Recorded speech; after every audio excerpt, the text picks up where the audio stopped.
2006, les fondations Bill et Melinda Gates et Rockefeller lançaient un projet ambitieux, l'Alliance pour une révolution verte en Afrique, AGRA. Une initiative qui promettait de transformer l'agriculture africaine grâce à un modèle moderne, fondé sur des semences commerciales à haut rendement, des engrais chimiques et des pesticides.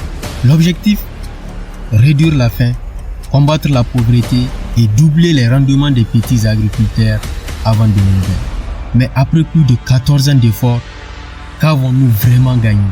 Cette révolution verte africaine est-elle une solution durable ou une malédiction pour les agriculteurs et les populations locales? Depuis des siècles, les terres africaines nourrissent leur peuple grâce à des méthodes simples, diversifiées et adaptées à chaque région. Les agriculteurs échangeaient, conservaient et partageaient leurs semences librement. Mais en 2006, un tournant majeur s'est produit.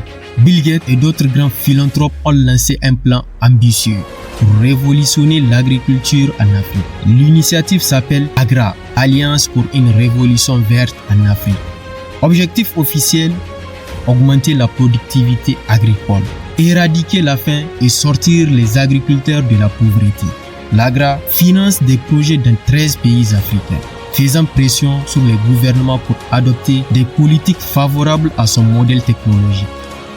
Des milliards de dollars ont été investis, dont près d'1 milliard fournis principalement par la fondation Bill et Melinda Gates, ainsi que par des donateurs internationaux et les gouvernements africains eux-mêmes, notamment via des subventions pour acheter ces intrants agricoles. L'approche de l'AGRA repose sur un paquet technologique, semences hybrides, engrais chimiques et pesticides, excluant ainsi les pratiques agroécologiques alternatives développées localement. Dans plusieurs pays comme le Kenya, de nouvelles lois interdisent aux agriculteurs de vendre ou d'échanger leurs semences traditionnelles pour les cultures commerciales. Résultat, chaque saison, ils doivent acheter des semences certifiées, souvent à des multinationales comme Bayer, Monsanto, Syngenta et DuPont. Ce changement coupe les racines même de l'agriculture africaine qui reposait sur l'autonomie et la diversité. Ce modèle n'est pas nouveau. Dans les années 1950 et 1960, l'Asie et l'Amérique latine ont connu leur révolution verte. Introduction des semences à haut rendement, engrais et pesticides pour accroître la production agricole. Elle a été largement financée par la fondation Rockefeller, créée par John D. Rockefeller, premier milliardaire américain. À court terme, les récoltes ont augmenté, mais à long terme, les monocultures ont appauvri les sols, vidé les nappes phréatiques et plongé des millions d'agriculteurs dans l'endettement. En Inde, cette spirale a conduit à une vague tragique de suicides d'agriculteurs. Aujourd'hui, certains signes montrent que l'Afrique suit le même chemin.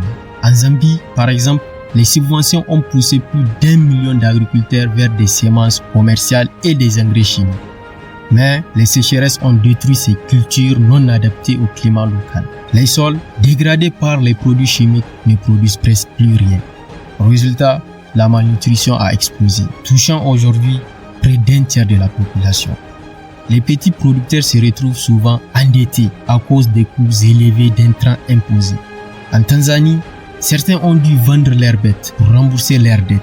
Ils perdent aussi leur liberté de choix, contraints de cultiver en monoculture, des cultures spécifiques sélectionnées par l'AGRA, comme le maïs, au détriment des cultures traditionnelles plus diversifiées et nutritives. L'utilisation intensive d'engrais synthétiques entraîne une dégradation des sols et pèse négativement sur la lutte contre le changement climatique. Derrière les promesses, il y a une réalité économique. 60% des semences mondiales sont contrôlées par quelques entreprises qui dominent aussi 70% des marchés des produits chimiques agricoles. Ces lois sur les semences ne sont pas seulement agricoles, elles sont aussi commerciales, verrouillant l'accès au marché et mettant les petits agriculteurs hors jeu.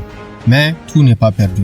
Des pays refusent. Des mouvements paysans africains, des chercheurs et ONG dénoncent une vision technocratique imposée de l'extérieur, favorisant les intérêts commerciaux au détriment de la souveraineté alimentaire et des savoirs locaux.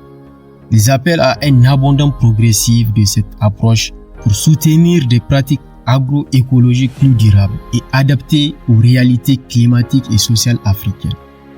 La révolution verte en Afrique portée par Bill Gates soulève un débat fondamental sur le modèle de développement agricole à privilégier.